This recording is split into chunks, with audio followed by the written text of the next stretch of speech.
Again. Go ahead. Last week, your colleague Marie Harf doubted the sources of a UN report that talks about a sharp increase in the number of people fleeing Ukraine into Russia. Well, I'm with RT. You don't like RT. What about other news sources, U.S. news sources? And here's the Wall Street Journal writing about the horrors that people face and why they flee to Russia. Are all these sources exaggerating the scale of the crisis there? Well, there's clearly a significant movement of people due to the violence caused by Russian-backed separatists in eastern Ukraine, though the vast majority have not sought refugee status. That hasn't changed. There are a few, and I think Matt asked last week what the difference is between here and Syria, and one of the differences is that there are a range of international organizations on the ground in Syria and NGOs who are calculating or validating the number of asylum seekers or refugees crossing the border. And so this is single source reporting strictly from the Federal Migration Service of the Russian government. And that's one of the reasons that we expressed doubt about the numbers or the range of numbers that were reported in this case. But it seems that you are downplaying, honestly, downplaying the scale of the crisis there. You know, these are just, that's the reason why I would show these pictures. These are shots of civilians blown to pieces in their homes and their backyards, in the village of, in the village in eastern Ukraine last week. And Kiev ordered these killings, nobody else. Well, what does the U.S. do to stop Kiev from doing it? From the village of Kondrashovka. Well, I'm finished. Go ahead. I'm letting you finish your question. Yes, I'm sorry. These are gruesome pictures, but it seems... To be clear, on the ground, the reports that we've seen and the vast majority of people who are reporting from the ground report that the Russian-backed separatists are the ones who are not only engaged in violence and efforts to take over buildings and attack people and innocent civilians, and they have no place doing that in a country that's a sovereign country like Ukraine. So that's these people died in airstrikes ordered by Kiev, not by Russia, not by the separatists.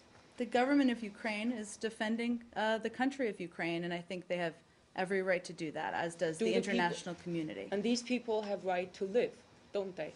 Well, I think the people of Ukraine have the right to live in peace and security without Russian-backed separatists attacking their homes and going into buildings, and I think that's where the root cause of this is, and we shouldn't forget that fact. On the numbers, are you now, when you say there's been substantial movement across the border, whether or not these people are technically classified by the UN as refugees or not, are you still saying that you don't think 110,000 is accurate? That's the number that the UN gave, last week.